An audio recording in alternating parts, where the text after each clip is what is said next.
Mamlaka ya udhibiti usafiri ardhini LATRA imetolea ufafanuzi kuhusu taarifa ya moja ya kampuni ya taksi mtandao kujiondoa na kusitisha kufanya kazi hapa nchini baada ya kupokea barua kutoka makao makuu ya kampuni hiyo iliyoko nchini Uholanzi. Akiongea na IOTV, mkuu wa kitengo cha uhusiano na mawasiliano LATRA, Salum Pazi, amesema barua ya kampuni hiyo kujiondoa hapa Tanzania wameipata jana na kuwa kampuni hiyo imesitisha kwa muda kufanya biashara tangu tarehe 31 ya mwezi Januari mwaka huu, na sababu kubwa ni changamoto walizoziona hapa nchini, na mambo yakikaa sawa wanatarajiwa kurudi.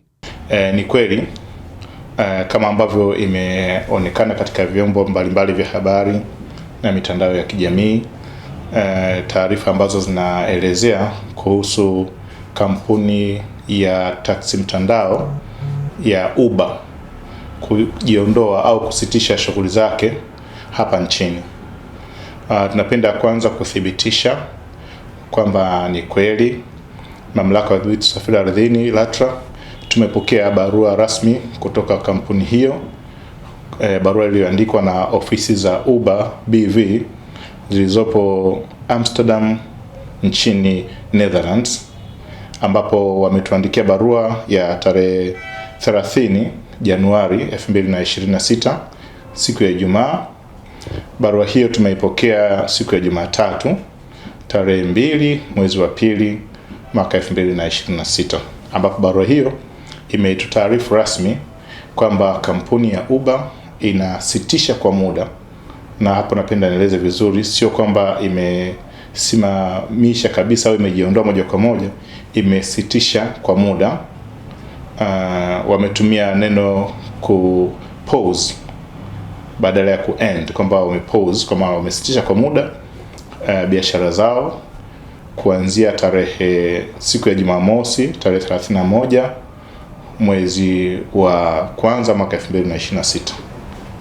Yaani kampuni ya Uber imesitisha huduma zake hapa nchini kwa muda kuanzia tarehe 31 mwezi wa kwanza mwaka huu 2026 siku ya Jumamosi.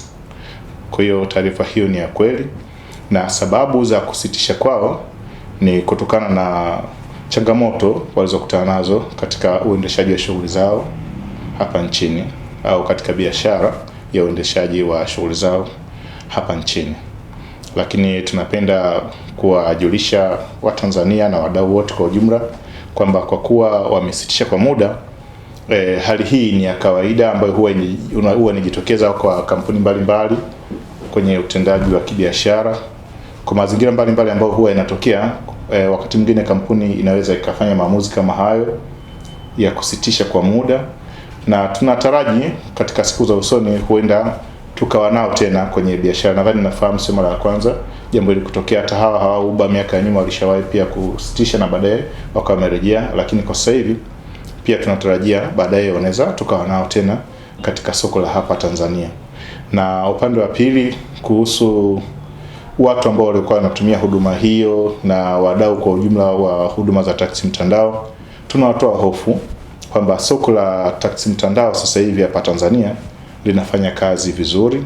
Tuna kampuni nyingi ambazo zinatoa huduma hiyo za ndani ya nchi na za kimataifa, na kwa kuwa huduma inaendelea vizuri, na mtakumbuka hata mwaka jana, mwaka 2025, katika maadhimisho ya wiki ya usafiri endelevu tarehe 26 Novemba mwaka 2025, moja kati ya tuzo zilizotolewa na Mheshimiwa Waziri Mkuu wa Jamhuri ya Muungano wa Tanzania, Mheshimiwa Dr. Mwigulu Lameck Nchemba, ni tuzo kwa watoa huduma bora na salama upande wa taksi mtandao, ambapo kampuni ya Farasi ilishinda tuzo hiyo.